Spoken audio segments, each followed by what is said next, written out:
Hello YouTube, this is Morgan Airspeed Prime here with my next The Dragon Prince video. This is going to be my review, my big discussion on book 6 Stars, which released on Friday. So unfortunately, once again, because of the timing of when it comes out here, I don't really have the video time to do coverage really beyond this one video. Lots of coverage on the Avatar Roku novel, of course. San Diego Comic-Con was happening, especially over the course of the weekend, and just, it's a really bad time. And especially when Netflix does drop the seasons all at once, it makes it kind of very difficult to, force the coverage to be longer than it maybe needs to be. So, but anyway, I think this worked well for book 5 when I did it.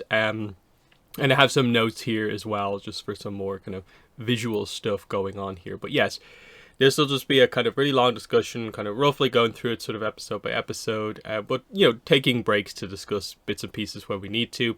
And yeah, full spoilers. Just be aware of that, full spoilers. I would say overall, in terms of just broad thoughts, it's probably one of the better seasons of The Dragon Prince. But I do think the mystery of Aravos, so the post time skip stuff, so book 4 onwards, has been very heavily affected by probably one of the more poorly executed time skips I've seen in a show, by just having so much stuff happen off screen, and then a real unwillingness to attempt to address what's actually happened, to the point where there's all these mysteries, but they're not really presented as mysteries, so we just feel like we're a little bit lost as to maybe some of the stuff that has actually happened here. And I'd say, like, this is the season that I think has got the show back to the point where it was mostly at the end of season 3, and just their decision with their plotting, especially in The Mystery of Aravos as like the subtitle for these seasons, and it will be for book 7 Dark. It's just a weird choice to basically not have Aravos actually play a super significant role in terms of what's actually happening. Like the fetch quest stuff across 4 and 5, season 4 and 5, was not the most interesting way to take the show, especially when some of the character arcs were maybe not the direction I think a lot of people actually wanted to. But they did some good stuff here, I think, overall, and especially I would say like the last episode was very strong in terms of setting up what I suppose the final season of Mystery of Aravos will be. Hesitate to say the finale of the overall show, because at Comic-Con they seem to suggest that if they get the support, they want to do, like, 3 more books, but it would be under, like, I guess a different subtitle or something like that. And I don't know if it's just that the plan now is that the actual finale will be those 3 seasons, or if book 7 is still going to be the overall kind of finale of, like, the main story. But anyway, I don't think we know enough about that stuff.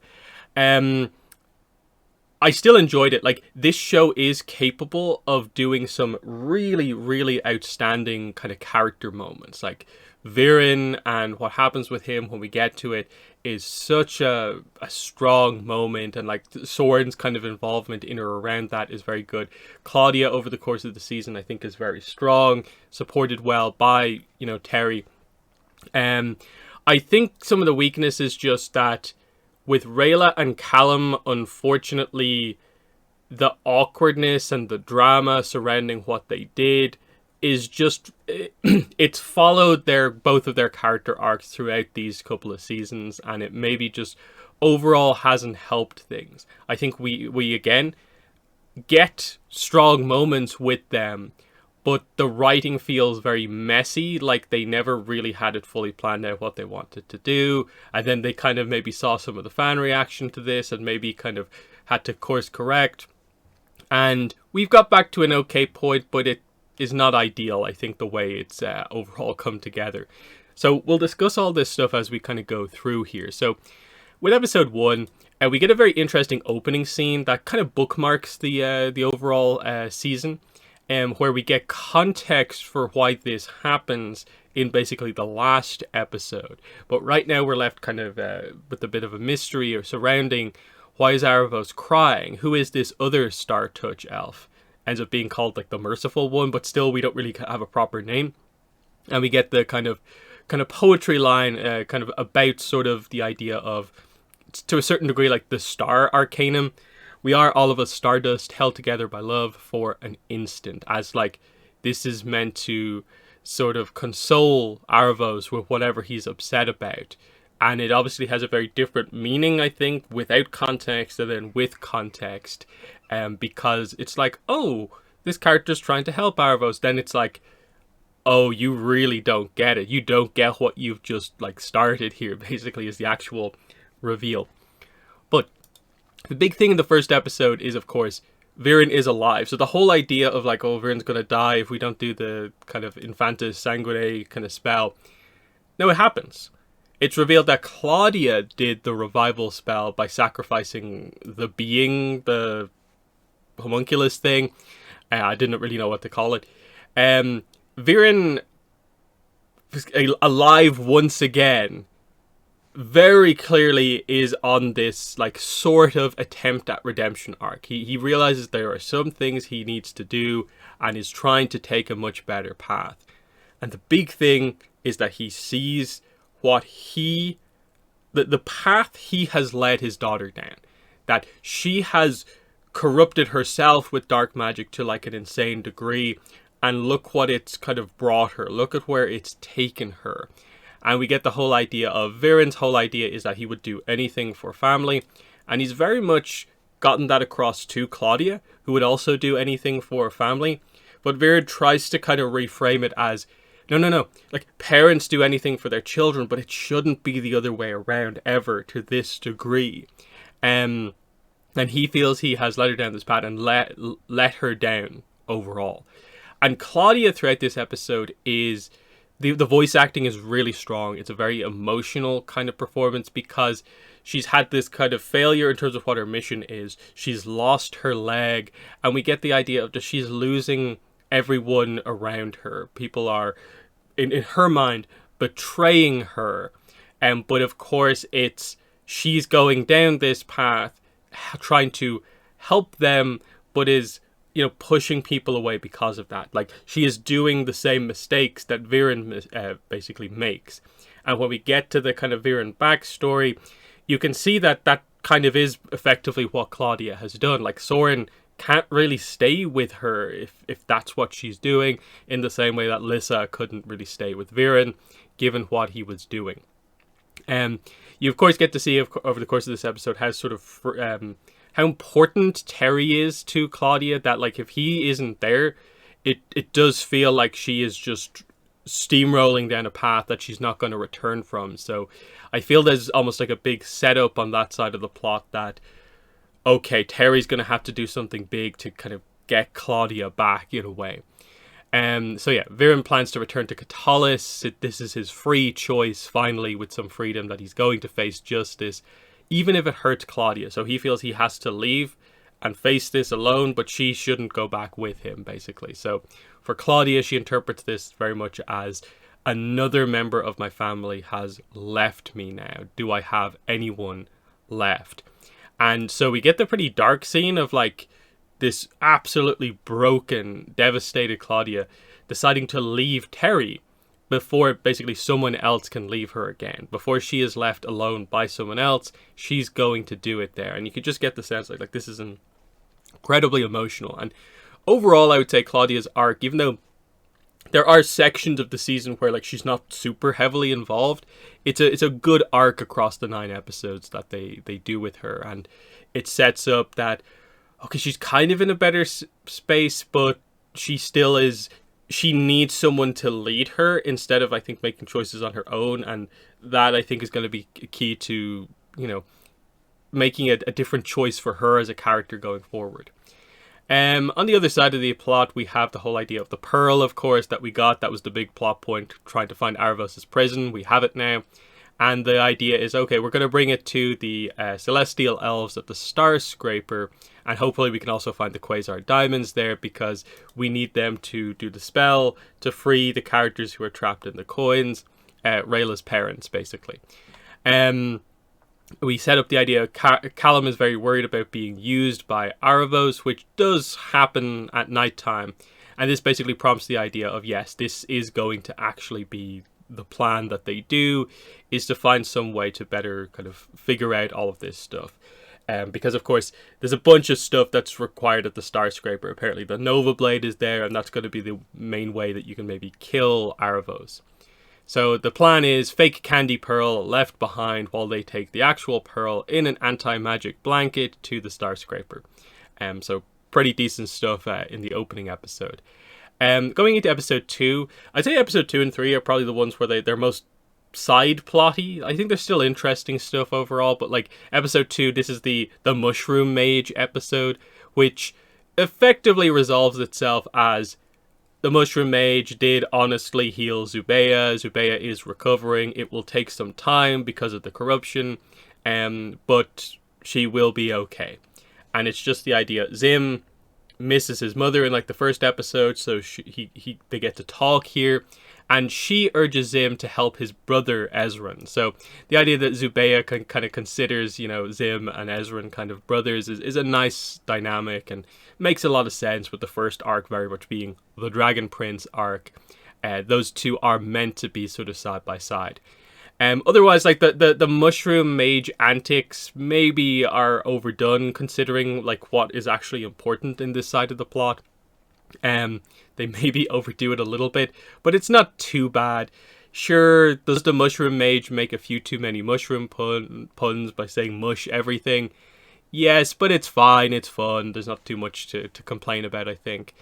The other side of this episode is we go back to the Sunfire Elves plot, which I know some people are frustrated by, that this has been so much focus, which I understand to a certain degree, in that this is meant to represent pretty much the entirety of the humans and elves interacting plot point, which was where we got to in like the first 3 seasons.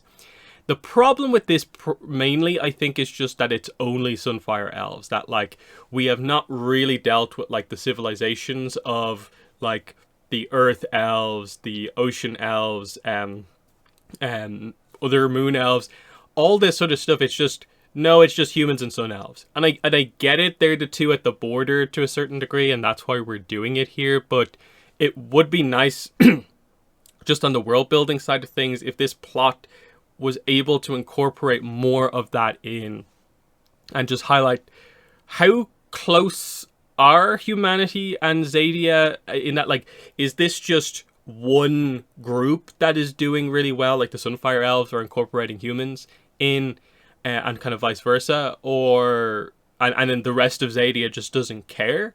That's the problem that we kind of have here, is that they haven't really given us that broad overview on what exactly the situation is. And it makes Xadia feel really, really small, because we don't know a lot about the other cultures of Xadia, because every kind of group we encounter is like a small group of like 2 or 3 characters, and there's no sense of like, this is a city that represents this or anything like that. They did it with the human cities quite well in the early seasons, but now that we're mostly in Xadia for everything we're doing, we're not getting, I think, as much of a sense that we need to, and that's where the Earth season, the Ocean season really didn't deliver, where we only met like 1 or 2 characters from that race of elves. But anyway, what we're doing here is that, of course, Janai's brother Karim has betrayed her and taken one of the 6 armies away. And so she begins to get very suspicious of everyone around her, thinking that like, oh, it's all falling apart. And the idea here is that by her becoming suspicious, she is helping things to sort of fall apart. And so this is where Amaya has to step up and help her through this. And she gives her the human story about a king who basically lost everything in his suspicions. And so the idea is that together they'll get through this. Together they'll always have someone that they do trust, and that it has to be about trust. That if you don't have that, it's going to fall apart. And they just get across the idea, like, Karim's group is more about like faith and stuff like that, whereas Janai kind of rallies her troops on the basis of, we all have trust in each other. And there's a bit of a sense where, like, given that, like, I think Ezran's ideals are not meant to be viewed as being, like, excessively idealistic, and so the idea of one group being more about trust in each other is the thing that's meant to kind of win the day ultimately. And so we set up the idea. Both factions sort of rally their troops, and finally a day is set for the wedding. It's going to be basically the next day. We're finally going to have the wedding between these two. Episode 3, The Frozen Ship. Look, it's the shipping episode.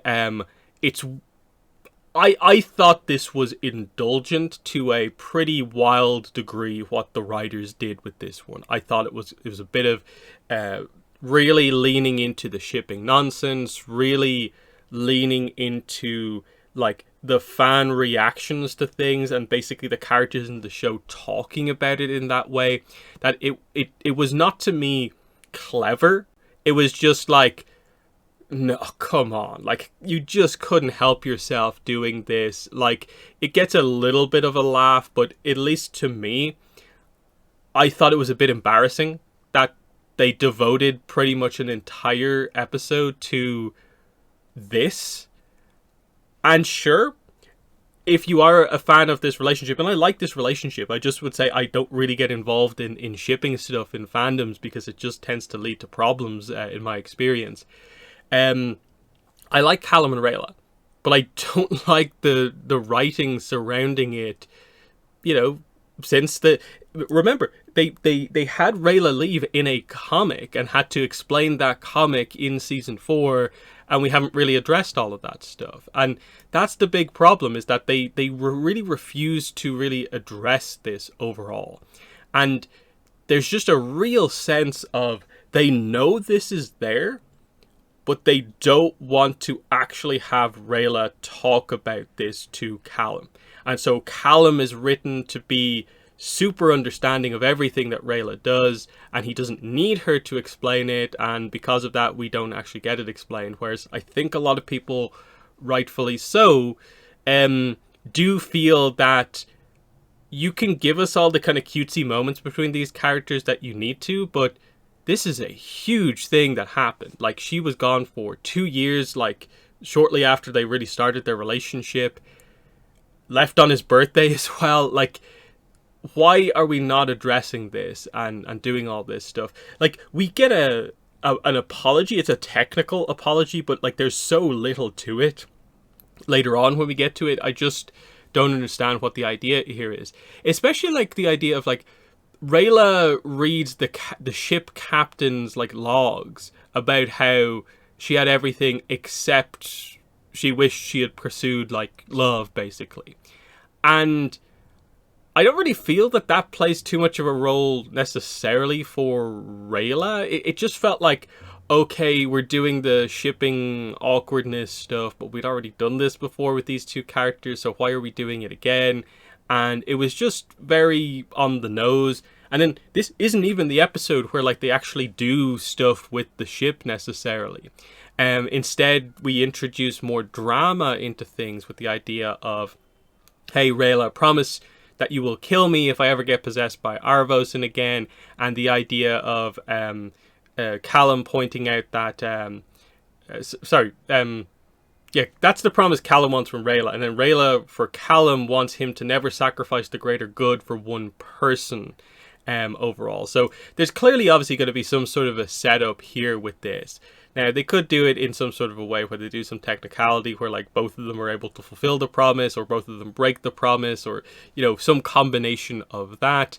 We'll see what direction they go in. I'm not really sure coming out of it like what the intent necessarily is. We also get the whole Callum reveals he did dark magic again, and Rayla kind of blows up at him for that, which is like, okay, fine, that's what we're doing here. In the episode called The Frozen Ship, we're creating more drama before we approach doing their actual proper reunion. Okay.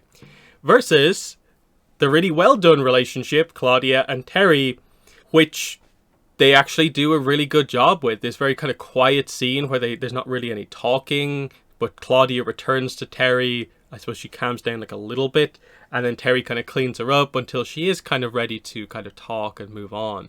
Including like getting the new hairstyle for Claudia, which is interesting.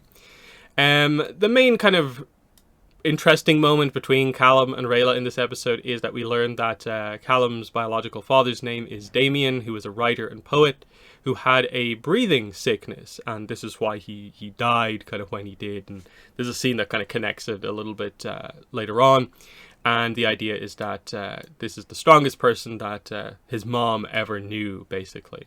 And Rayla thanks Callum for actually like telling her this, which is nice. Terry makes Claudia a wood leg and the two kiss, which is a nice kind of little detail here of like that she does always have that kind of like piece of Terry like with her going forward as her new leg, and it's pretty cool looking. And then yeah, at the end of this episode, Viren arrives at Katalis and they put him in prison. With Ezran being like, you know, what's the line that Ezran says? It's just like, are you here for mercy? Because like you'll get none here, or something like that. Like basically the point being like, if you're here for some sort of a redemption, like that is not on at all. You understand that, right? And Viren does actually understand it. Then things begin to like pick up a little bit more. We get into episode 4 and we arrive at the Star Scraper. So the elves are only interested in the Chosen Two. They initially think it's them, but when they're very confused, they drop them from the Star Scraper. But they barely save themselves as two celestial elves. Save Stella and the Pearl. So this is basically where we get introduced to Cosmo and Astrid, who are pretty fun characters that we get here in the Star Scraper. And we find out that celestial elves only ever take off their blindfolds to take in pure starlight. So basically everyone except the Elder has never actually like used their eyes before, basically. But the idea here is that when they do look at pure starlight, some of them transcend and become what's known as time blind, where they can experience past, present, and future all at once, and mostly get a sense for predicting the future overall, which is where the whole Chosen Two prophecy comes from in the first place. It's from someone previously who was time blind. The reason they can't do this anymore is that ice storms have prevented them from ever viewing a moonless night. Anytime one of these happens, there's always the ice storm preventing them from actually seeing the stars. So, we get the proper introduction of Astrid and Cosmo. They kind of touch Callum and Rayla and realize that, oh, an elf and a human, a warrior and a mage. You two have to be the Chosen Two. That's the perfect description based on the time blind prophecy. That's where it comes from. Before we get into that, they do ask about the Nova Blade, and we find out that it was given to a brave human girl hundreds of years ago. And then we get the very interesting lore detail here that they confirm that killing a Great One, so a Star Touch elf, is impossible, since they will always be reborn when their stars align. That the form of a Star Touch elf that you would kill is only their mortal form sort of sent down from the stars. That they are immortal because they kind of exist within like a constellation of stars. So once that constellation forms once again, they can just kind of come back down. So yes, the Nova Blade can actually kill the form, but it will only be killed for a certain period of time here. And we find out that basically this is why Arvos was imprisoned versus destroyed, because effectively he couldn't be destroyed. Now, the important thing to realize here is that they basically tell us that there is a way to properly destroy a Star Touch elf, but it's obviously very internal within the Star Touch elves, like that, the idea that they can kill each other, but humans can't actually. There's no real way for a human to do what needs to be done to kill a Star Touch elf for good, basically. As for the brave human girl, I'm assuming this is what's the legendary character? It's like the orphan. Is it the Orphan Queen? Who it's basically one of like Ezran's like ancestors basically in the past. I'm assuming that's what's going on here overall. But the idea is that the Nova Blade is not a plot point in this season at the moment. It might come into play. It feels like the sort of thing where like you set it up for a reason. There will be some use for it, but we have to see what's gone on with it, of course. Then Then we get to the prophecy of the Chosen Two, and we find out that the storm is caused by an ice behemoth, and that the actual prophecy wording is this: the warrior and mage shall pierce the heart of the beast and melt the threat forever. The Chosen Two will reclaim the heavens, and in return the heavens will adorn them. So an interesting bit of a kind of riddle here with the wording, of course. The reason one army versus 5 has a chance in this battle is, of course, that Sol Regum is allied with Carim, and we find out that they have the Sun Seed, and it can heal Sol Regum, but only kind of one part of him. They assume he would want his eyes healed, but actually he wants his wings healed so that he can kind of rain fire down from above. Someone just needs to direct him a little bit, of course, which I guess makes sense.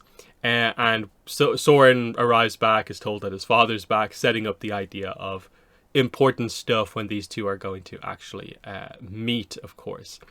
But anyway, that brings us into episode 5.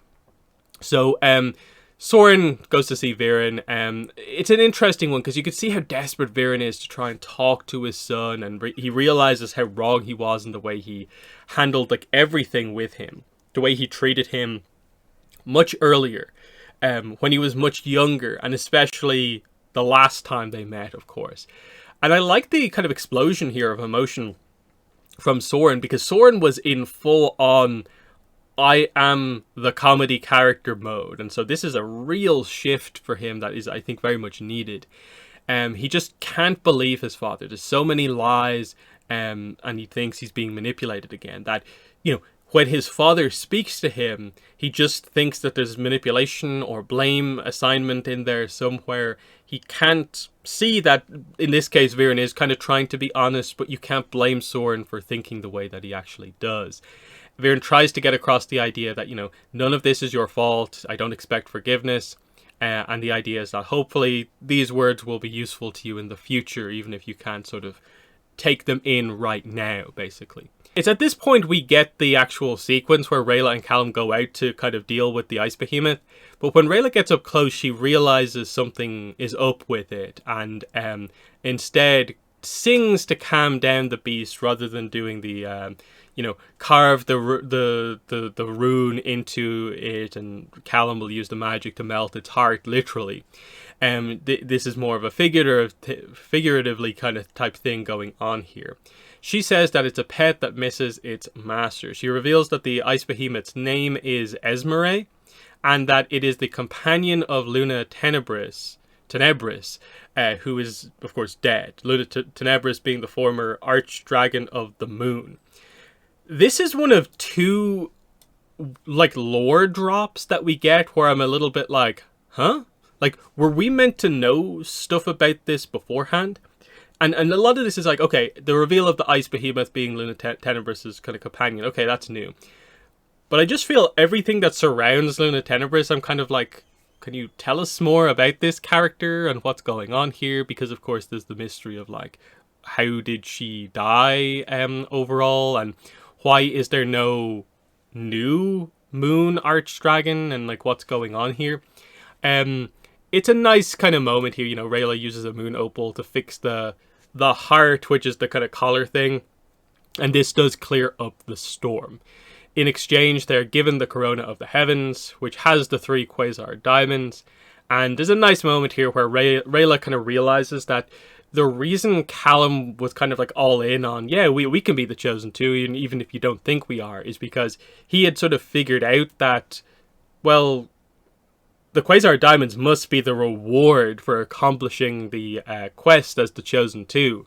And I know you would never want to do this on your own because you'd view it as being selfish. So I kind of forced us basically to do it, and we get the reward. So there's a nice moment here between the two of them that's pretty nice. We then get the Celestial Elves removing their blindfolds. So we see Cosmo and Astrid see each other for the first time, and they each get to, you know, kind of see what brother and sister kind of look like, which is kind of interesting.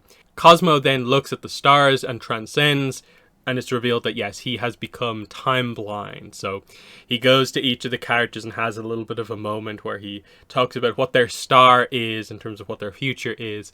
And then when he gets to Callum, he says, "Your future is darkness." So that's the kind of cliffhanger to a certain degree here. We also get this little sequence here where we cut from Callum to Viren, with the idea being that here's two mages that have been used by Aravos before. Callum is very worried about being corrupted in the future by Aravos, and then Viren is someone who has already very much been used by Aravos. But yeah, the idea seems to be that Callum is tainted by darkness. How will he ever get around this major thing that's going on here? So that moves us into episode 6. And I would say episode 6, 7, 8, 9 is where things really ramp up. There's a lot more interesting stuff going on here as it really kicks into gear. So we get this very interestingly constructed episode where we use the fact that Cosmo is time blind, and he touches the pearl, so Aravos' prison, and finds out that it is a fake. But this is sort of him as someone who's time blind going through almost the scenario of, what if I reveal immediately that this is a fake pearl? What will that do? How will that lead to everything playing out? And so the idea is he tells everyone. Callum is heartbroken at this because he can't believe that effectively he was manipulated into, taking the wrong thing. So Aravos is still using him, and the idea is that it breaks his spirit so much so that he doesn't have the confidence to go ahead with this ritual, which can actually fill the hole in his spirit that dark magic has created. And this is obviously what allows Aravos to control him. And the idea is just that Callum gives up because of this giant mistake. We then get Astrid confronting Cosmo about this because we get this interesting idea of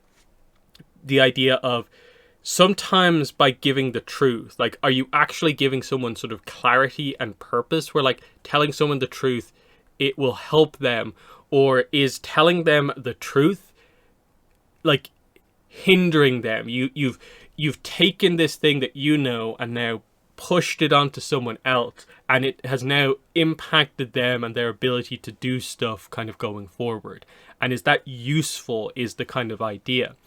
Now, because of what ends up happening, because of, in a way, the magnitude of this truth, it's a really complicated one where technically Callum, because the mistake has been made, there's very little he can do immediately to make up for this.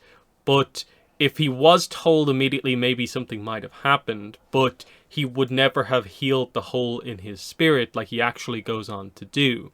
But because they do it this way, they're away from stuff as it happens, and of course Aravos is free at the end of the season. So it's a bit of a kind of complicated one in that regard. But this is a very well constructed episode, because this is the same thing that Viren has to deal with. Because Viren is writing a letter basically revealing the truth. He writes a confession note basically to Soren about everything that happened, how he feels about how he treated Soren in the past, healing him with dark magic, the mother leaving, that sort of thing, and decides not to give it to Soren because, for this same reason, that is that truth going to help Soren, or just is it Viren unloading a burden sort of in a way onto Soren, that the truth is yours now, deal with it, rather than, no, you're right to feel the way you do, this is more helping me revealing the truth than you, type thing. And it's I like the nuance of the discussion of should each thing have been done the opposite way, maybe, that sort of thing, but I like the way they actually do it. But then we do cut back to Cosmo deciding, oh no, he's going to keep the switch to himself. And so when they recap that, oh yeah, there is a way to fix your spirit. It is the Star Truth ritual. This can fill the darkness with light. But the warning here, and this is a pretty big one, is that if after completing the ritual, Callum uses dark magic again, he will be corrupted, and this corruption will overwhelm him. There's no casual use of dark magic after this. It's a really serious thing if Callum ever uses it again. So the idea of the ritual is that he has to fly up to the heavens and find his deep truth, and let that truth fill the void, fill the darkness with starlight, basically. And so yeah, we get Callum uses his kind of wings to fly up, And of course, there's a real confusion here. He doesn't know what he's looking for. He's blindfolded, like he's sensitive to starlight. What's he actually looking for? He sees only darkness and begins to fall. But then a star flashes and he regains his confidence and he flies up once more, heads to the star. And the star, the constellation effectively is Rayla. And it's revealed that his deep truth is love, his love for Rayla, basically. We of course do get Cosmo revealing to Astrid the truth about the pearl, but they don't tell it to everyone else. So this is kept from everyone. I'm assuming we're going to jump into season 7 with this reveal coming out, potentially. But, oh no, they've left the Star Scraper at this point, so they don't actually know. So, I guess this is just going to be something where it's like, Callum will realize the mistake later, but it hopefully won't hit him as hard because, you know, he's had this moment already. It'll be interesting to see how Cosmo's choice here goes. As for this, because the whole Star Arcanum is sort of about love and I suppose connection, this does make sense that like Callum's truth would be like his feelings for Rayla. Because we get the reunion scene here. They get back together. They basically redo their reunion from season 4, but this time Rayla says her little bit and then Callum just immediately kisses her, like kind of immediately accepting her back, no problem. But I definitely understand anyone who has an issue with this, that Callum is written to be like excessively understanding of Rayla's kind of, you know, bad actions to a certain degree. And Rayla is written to not feel that she, in all of this, needs to do this. Because I felt the build-up when they were about to redo this scene was that the way they would do it is that Rayla would just have a kind of heart-to-heart, honest, immediate, like, I'm so sorry for leaving. And this would then lead to the kiss, because you've finally done then the apology in a way. And in a way, we can just get back to where things actually were. Because this arc that they've sort of tried to go on here of the two of them rebuilding their trust or something like that, it was something that never really needed to happen necessarily. And it just felt awkward the whole way through. I accept that, like, okay, look, they committed to it, they did it, they're back together now. It still feels like there's some stuff unresolved because the writing is so all over the place. I don't know if they treat Rayla leaving as being a problem anymore or not. But obviously, the way they wrote the characters is that they're past it now, I guess. So we'll see what happens here. And then, yeah, on the other side of the episode, I've already sort of alluded to it, but it's Viren writes a confession to Soren about, you know, everything that happened surrounded Lissa leaving and Soren's sickness, and also Kapar.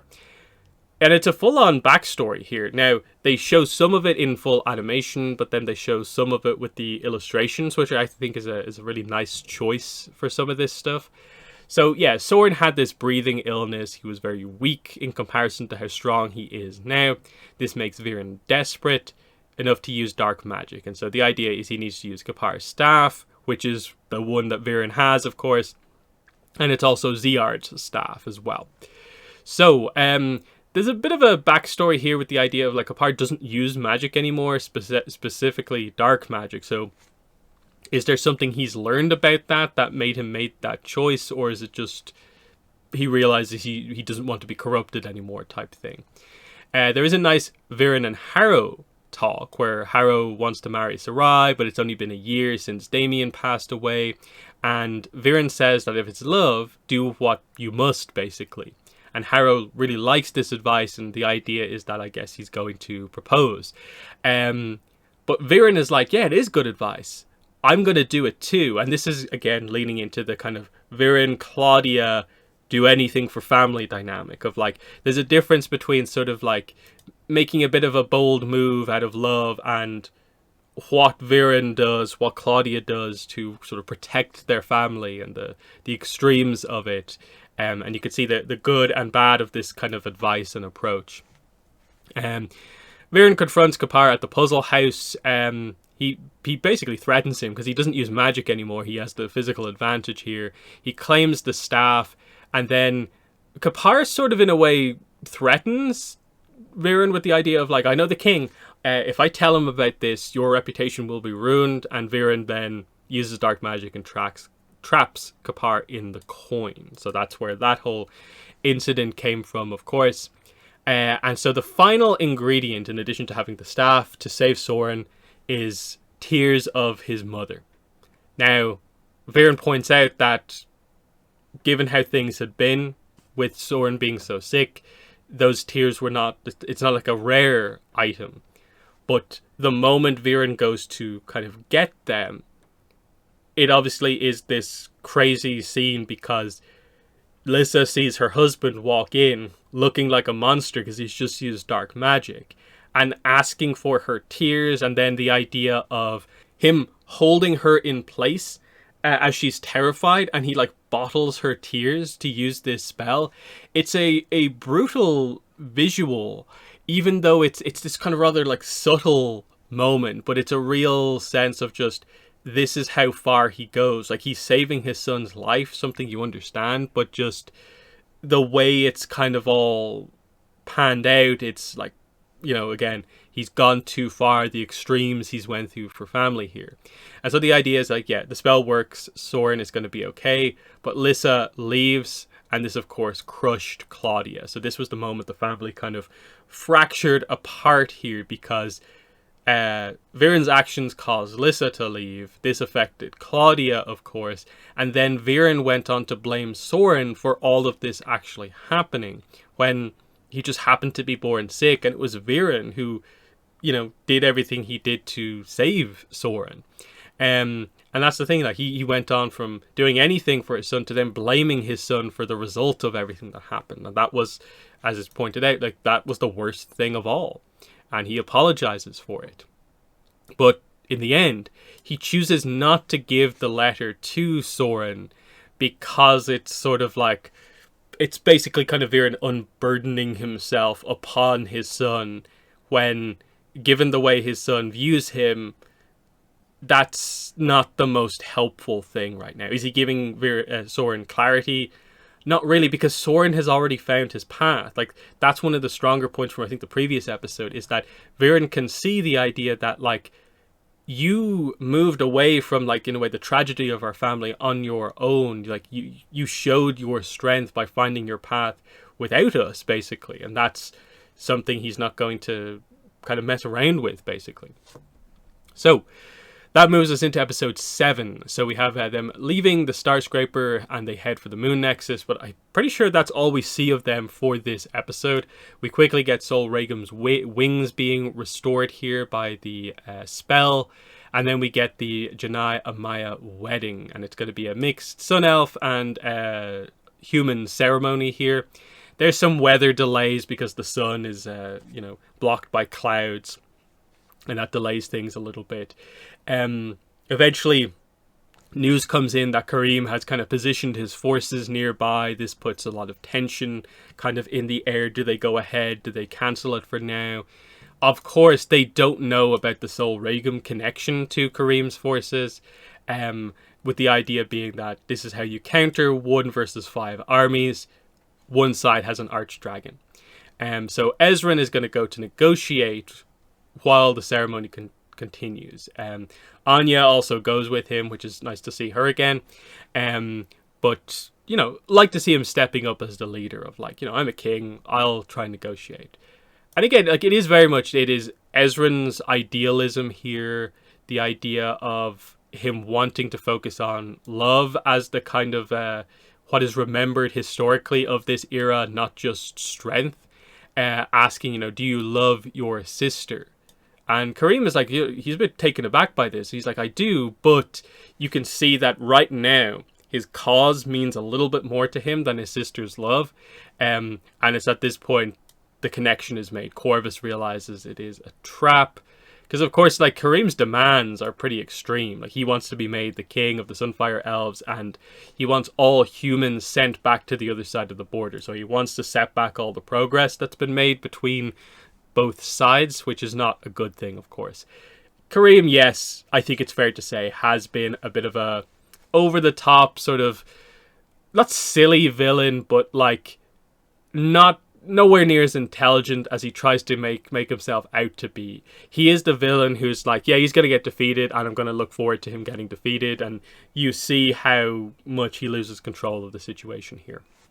So yeah, after the wedding ceremony, which actually finally goes ahead, which is it's a very nice, it's a fun scene, to see all the words kind of spoken between the two of them. Gren especially getting he's like the most emotional of everyone at the wedding finally happening. At this point, the attack from Janai comes in. Ezran barely escapes with Anya's help, but Sol Regum is nowhere to be found, and they just sort of skip past it, and it's just Kareem's army seems to just get defeated more or less off screen.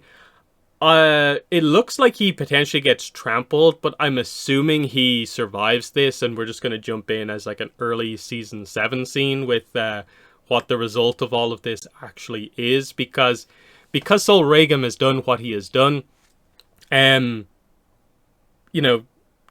whole plan falls apart, that they can't stand up against what's left. And the idea here is that this seems to be the end of this plot, I'm guessing, but there might be a little bit more to it. The main thing is that you also have the Blood Moon Huntress involved in this as well. Like, she plays a role in this, and like Janai would be the one to free her potentially, but we'll see if that ever comes back into play. Then we see Pharos, under Arvos' control, has taken Sol Regum to attack Katalis. So this is actually where Sol Regum is heading. Immediately I had a little bit of confusion about this, because I'm kind of like, wait. Is Sol Regum completely like unaware of where he's being taken? Or is this like, yes, I want to go in this direction to take revenge against the humans versus attacking the Sunfire Elves? Or is this Arvos just completely... I think based on what happens, I think in the next episode, I'm assuming it is just like, because Sol Regum chose the wings over the eyes, he basically allowed himself to be manipulated by Pharos, actually Arvos, that whole idea. But anyway, we jump into episode 8, which again, very strong episode here. Really, really good stuff here. The whole opening 7-8 minutes is just really, really incredible, where we just see the attack from Sol Regum comes in. Katalis can't really defend against him.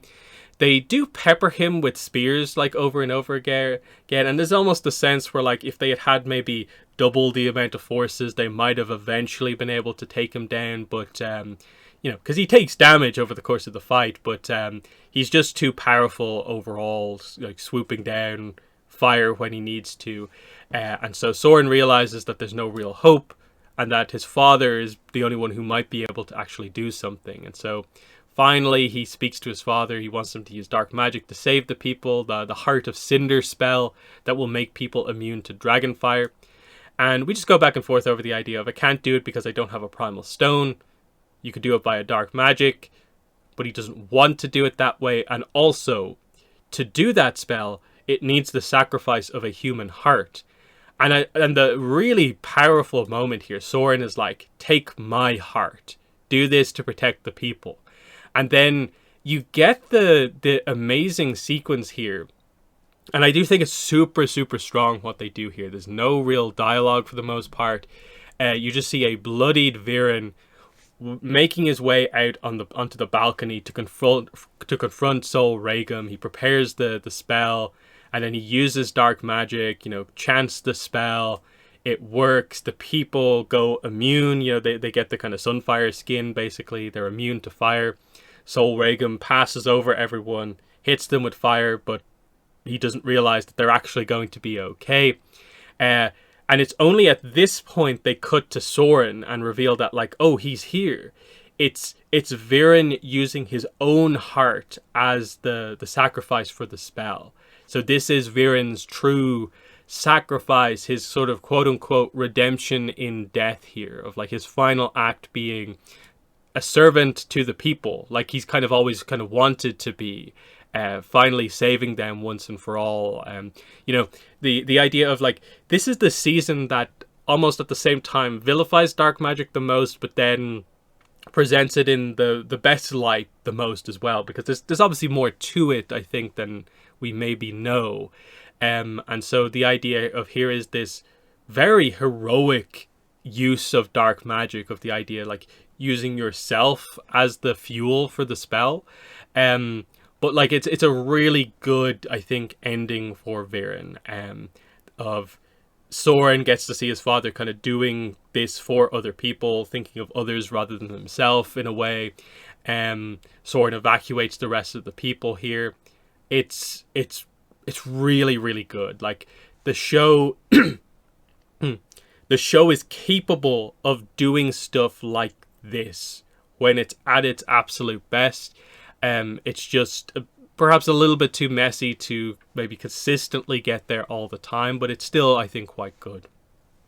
But then the hits just kind of keep coming here, though I do have some confusion with this scene here. So an injured Sol Regum arrives as like Pharos, basically Arvos, comes to speak with him. We get the idea that like it's an unhappy reunion between these two. He thanks Sol Regum for his unwilling service to his causes over the many years that they've known each other. He's manipulated him here and also for centuries. He calls him by his original name, Anak Arau. Now, I believe in the subtitles, from what I saw when I was making these notes, they spell his original name two different ways. It's mainly just the last letter here. The first time they say it, it's A or A W, and then the next time it's A or A O. But either way, it's Anak Arau, and this gets Sol Regum's attention. And so the idea here is we get this reveal, a reward for your service, a truth. The mystery that you've wanted to know for 1,000 years. What happened to your mate, Athena Solaire? And the truth is that Sol Regum killed her.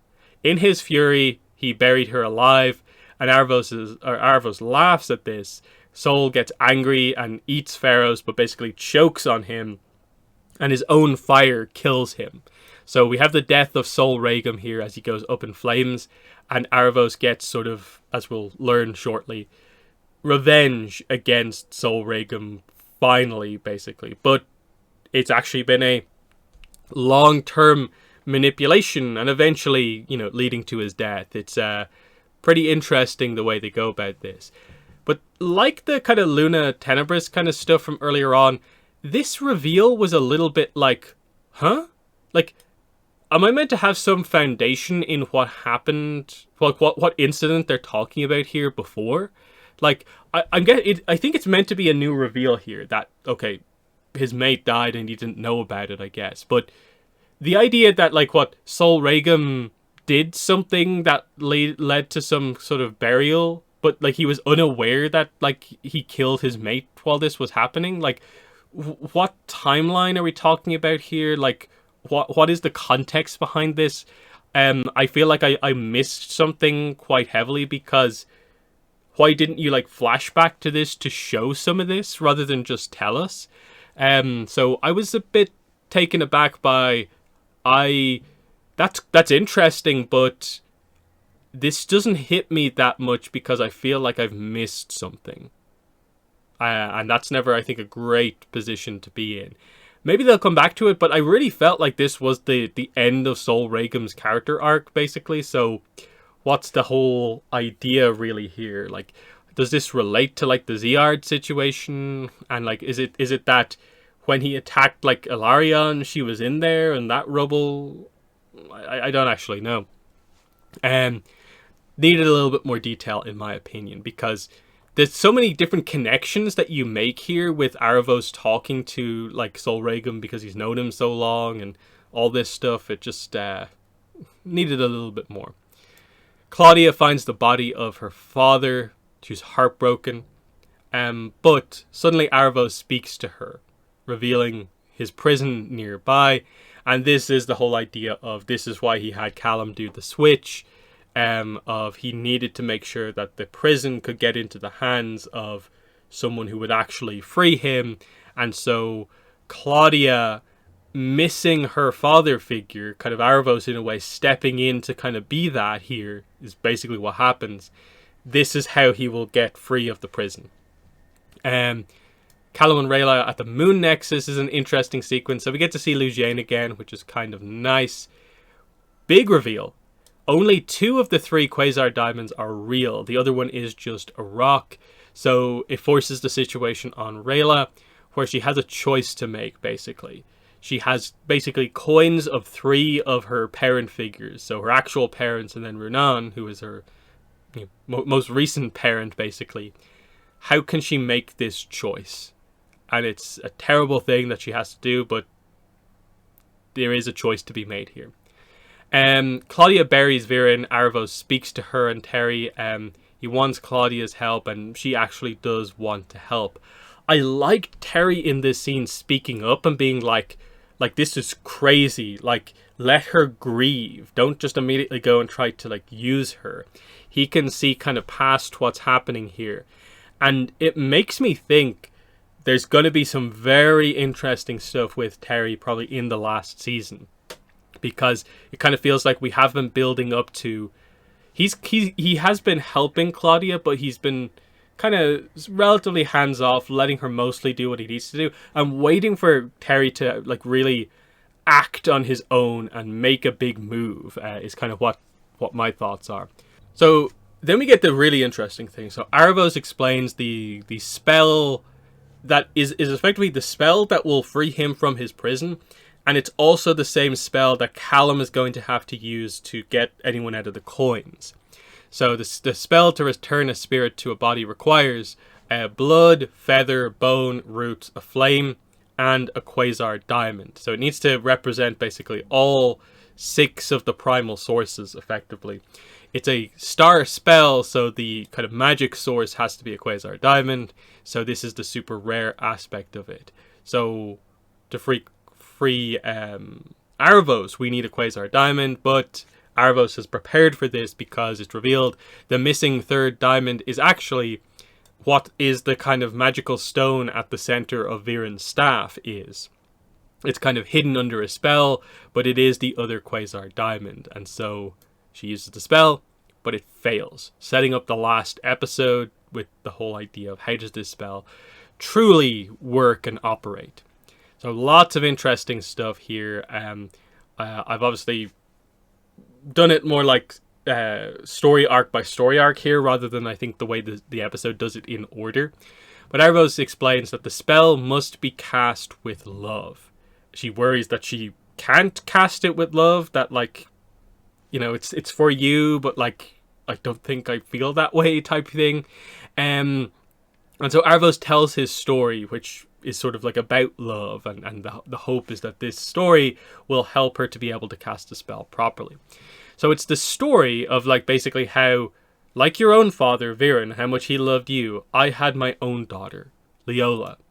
Now, remember, Leola, we have actually heard that name before. Leola's last wish is the name of a specific sort of star constellation.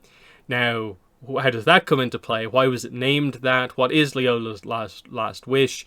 I'm guessing that will be a major centerpiece of the emotional impact of what's going on here, with the idea of we are going to find out Arvos' motivations for doing what he is doing, even if the mystery now is what exactly are you trying to accomplish overall in all of this. But at least we kind of have why he's doing this comes out of this story. So it's the story of Leola, who is Arvos' daughter and a Star Touch elf with 1 horn. Nicknamed basically Unicorn. A beautiful and brilliant girl full of surprises. She didn't care to follow the order set in the stars, which is obviously the idea of like straight away, based on the way the other Star Touch elves are presented, this is a different approach for a Star Touch elf, and they obviously didn't like that, and it was her kind of free actions, I suppose, that get her in trouble here. So Arvos explains that even though she was an immortal being from the stars, she loved the mortal world and all its flaws. She befriended anyone and everyone, including humans. And we just get this interesting visual of her kind of playing with a human, and then there's also like another elf there, kind of highlighting that she kind of represented in a way what a lot of the hero characters are kind of trying to do going forward. Is it's almost kind of reuniting Xadia back to the way like it actually was before we had the splitting up of the world, basically, that whole idea. We randomly get sort of a reveal about the Key of Arvos. They don't actually say it. It's just Aravos uses the key with this specific spell book, and it seems to change based on what primal source he uses, like what's facing up on the dice, basically.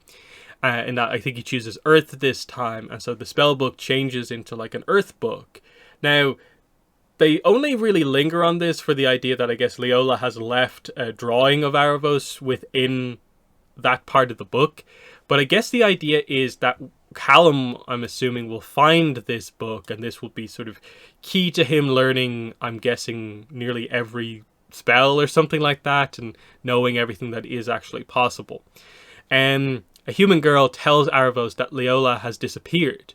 A Star Touch elf touched her, and they both went somewhere. They just vanished. It is also mentioned here, a golden dragon stood and watched. Aravos will find Leola. And so, yeah, up in the stars now. That's where we're happening here. Leola faces cosmic justice. She's being punished for something that she's done that has broken the natural order of things, basically. And he's shocked by this. Like, why is this little girl being put under cosmic justice? Apparently, she has broken it by giving magic to humans. Now, this is super interesting, but I'm a little bit confused about the lore here, because I think it's one of the novelizations. At the start, it explains that humans were given magic by the unicorns. And then in this story, it's obviously the idea is that the unicorn star elf gives humans magic. But then I think it's the RPG book for the Dragon Prince kind of also goes into the idea that, like, I think it literally says Leola the unicorn like gave humanity like the primal stones, basically, is sort of the idea. So there's a little bit of a question about, like, okay, what's the actual like story of what actually happened here in terms of, are we talking about, did she teach them dark magic? I don't think that's the case. Did she give them primal stones, or did she teach humans how to unlock arcanums by themselves? What's the idea here? Because they don't ever go into this. Aravos is like, they learned a few little tricks on their own, but she hasn't actually done anything wrong. But it also kind of comes across as if, like, he doesn't really know what they've done. But then we bring up this, that the reason they have proof of this is that there was a dragon there. The Dragon Prince, Anaka Rao. So this is Sol Regum, when he was younger. He's the one who told on Leola to the other Star Touch elves. And this immediately connects a few things together here. This is why Sol was one of the main targets of Aravos' manipulation, of course, is because he blames him for what happens to Leola here. Because, as we see here, she has to pay the price, apparently. This is the beginning of the end, the spiral to chaos, humans having magic. Aravos says he will take the punishment for her. The merciful one appears and is like, yeah, we will show mercy. You can die alongside your daughter, so you don't have to deal with the fact that, she's died and you haven't.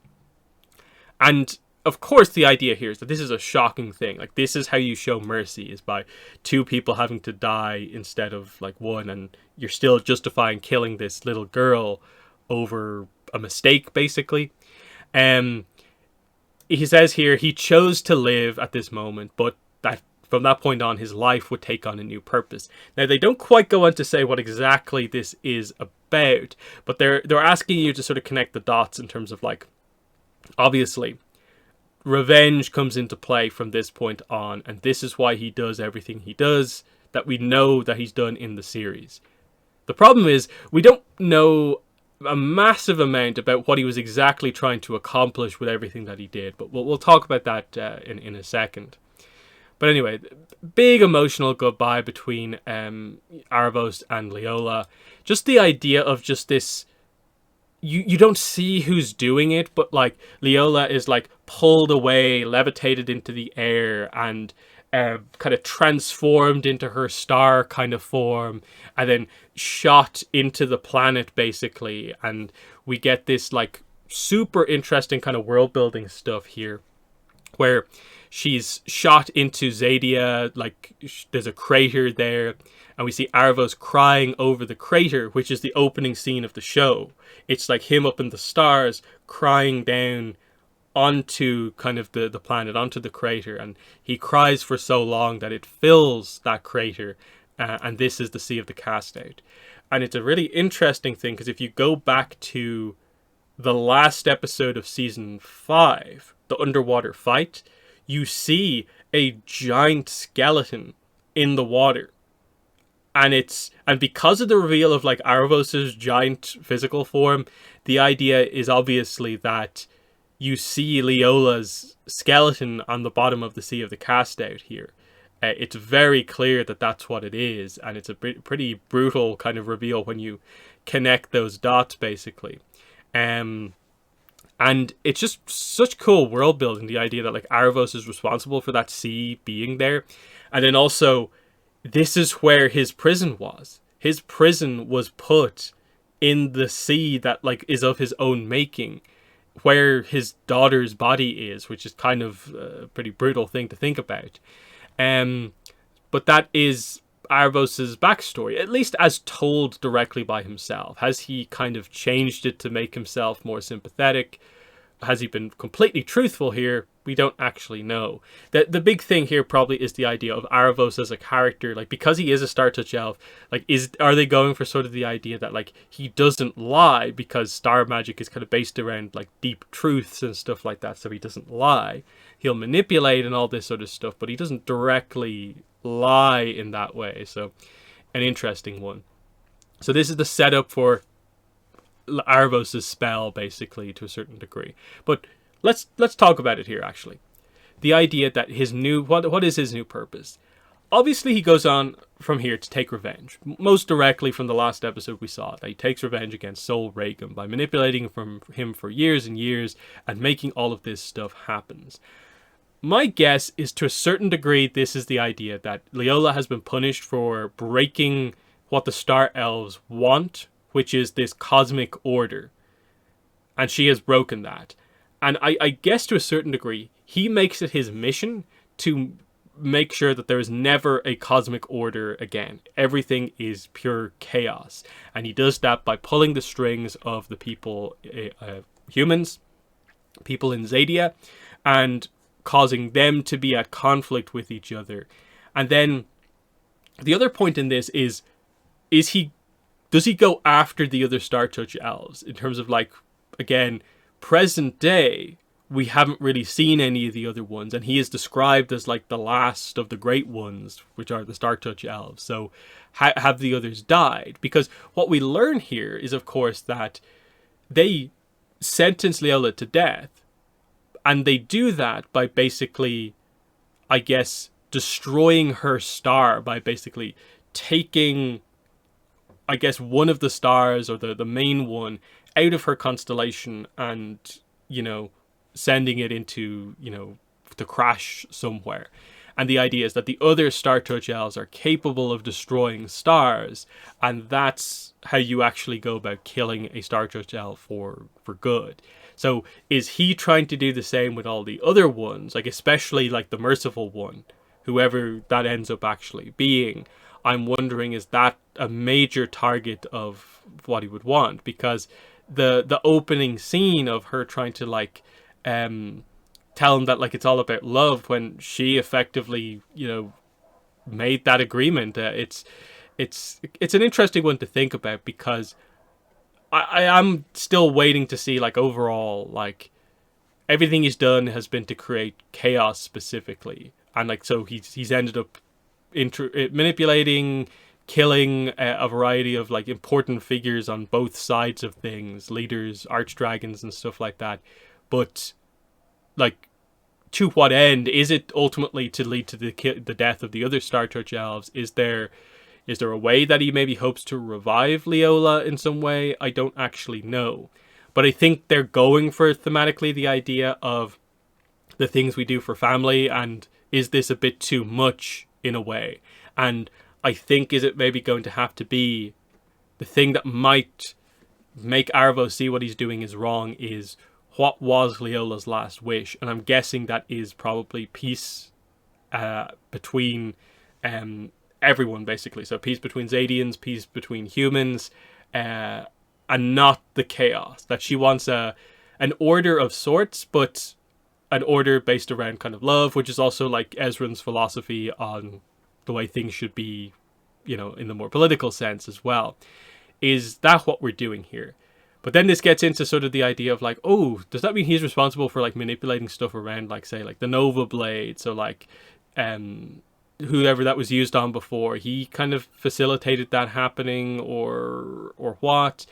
But then, wait, he was imprisoned, but it wasn't by the other Star Touch elves. It was actually by like the archdragons and, you know, leaders of the world who made a decision to actually, you know, deal with Aravos in that way.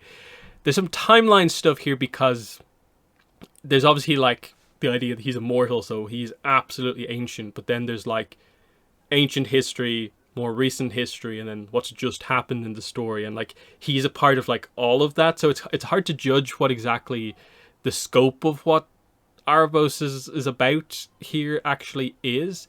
But anyway, Rayla making her choices. So she goes into the Moon Nexus, and the idea is that you have to take out the spirits of those that you want to save with the coins.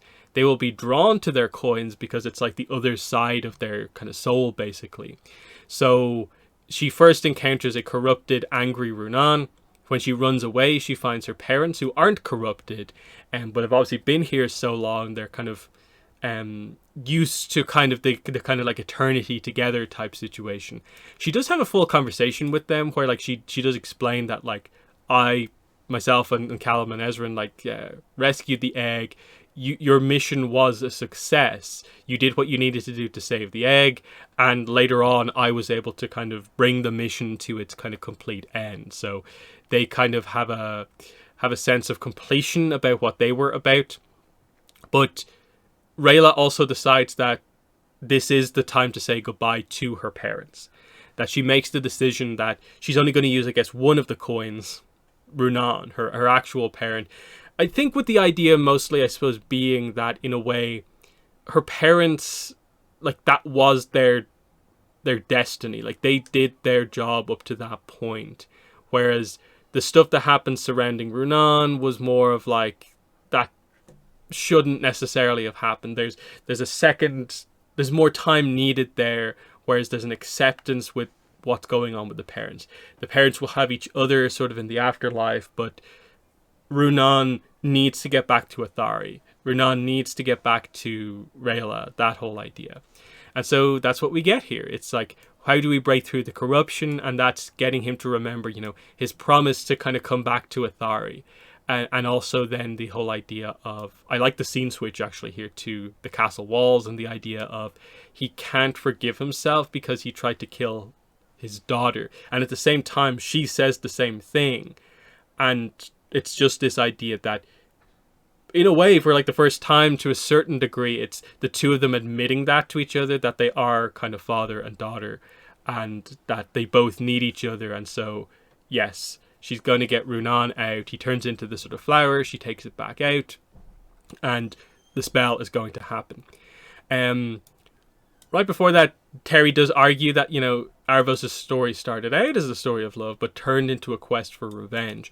I would like them to address this a little bit more, and I think they probably will, because I think a lot of people have many questions surrounding details about, like, what exactly did Leola do in detail when it comes to giving humans magic, and then the Star Touch elves, okay, they're super powerful, they're basically godlike beings, but they're wrong for this, right? This cosmic order thing. It's not right that that's what they're about. I think that's the intent here.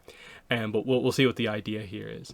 Claudia just thinks that he did what was necessary, and that basically Aravos just has the same philosophy as her father, and that she has now taken forward. That whatever needs to be done for family, he does it too. And in a way, she is viewing Aravos as a sort of new father figure to her, and is kind of latching onto this story of like, I will help Aravos to take the revenge he needs to take for his daughter, as I suppose her maybe not ideal way of dealing with her own grief. This is what she's decided to do something.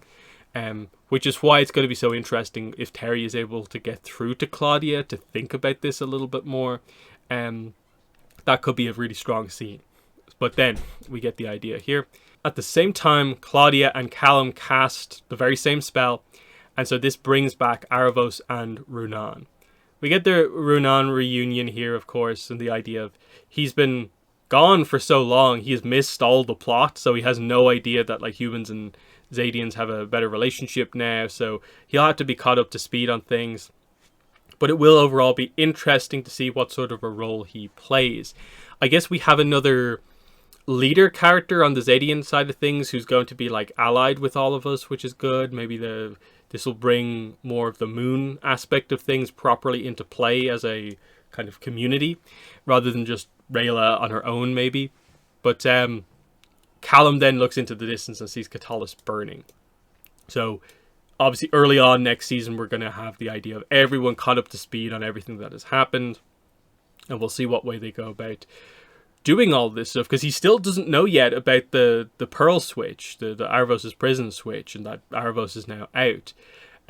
We find out Ezran finding out about the fall of Katalis. He breaks down, hugely emotional. And then the big reveal, the cliffhanger ending. Aravos is finally freed from his prison. He's back. He has a physical form. But the twist, of course, is it's huge. A Star-Touch El's physical form is giant. So Aravos is like 100 times bigger than like Claudia and like Terry are. And again, like I said, this explains the giant skeleton at the end of last season is Leola. So how are they going to deal with him? This also, I suppose, explains stuff like the whole was it Queen Aditi of like, I swallowed her. I guess it's like, well, is it quite literal, or was it some sort of a star magic type thing? Don't actually know, but he's going to be a massive challenge to deal with just as a physical entity here. But then the idea is that, oh yeah, even if we use like the Nova Blade and kill his form, he's not gone and it'll just come back. So how do we properly take him out? And do we have to do another prison type thing? And is there a little bit of a setup because Callum now has a blank coin, and like, is that where dark magic is going to be used again? But then we also still have one Quasar diamond left, and that's going to, I guess, have to be used somewhere. So it's not it's obviously not going to be Rayla's parents. So the other characters it could be is, I guess, Kapar, which he could be useful to come out and reveal the truth about maybe some sort of whatever he's learned about dark magic. That could be interesting. Harrow, because we all suspect his essence has been transferred into the bird, so Harrow could come back. And I'm probably forgetting some other character it also could be as well. So there's a variety of open plot points about things that they could or couldn't do, but that's most of it. I think everything I want to talk about in the season. I would say, like, overall, I'm pretty positive on the season. And especially if the rumors are true that maybe like season 7 is going to be more end of the year and maybe not like a full year away. I think that is a good thing, because I'm eager to see how they wrap up the kind of core plot here. A little bit worried that they kind of did what I maybe didn't want them to do, which is cliffhanger ending to the third of the fourth of 4 seasons is Aravos is back, and now you have 1 season to do everything. And there are a lot of groups of characters that still need some time to get back together. There's so many open plot threads about like Aravos' backstory, various other incidents and stuff like that, plot points. There's a lot riding on one final season for the end of Mystery of Aravos, but I'm hopeful that they'll get it right. That they've built up, they've done a lot of setup across 3 seasons, and now hopefully a season of like really strong payoff and conclusion. That's, I think, what is needed. But yeah, in the comments, let me know what your thoughts were on season 6 of The Dragon Prince. But that's been the video. Thanks for watching, and bye.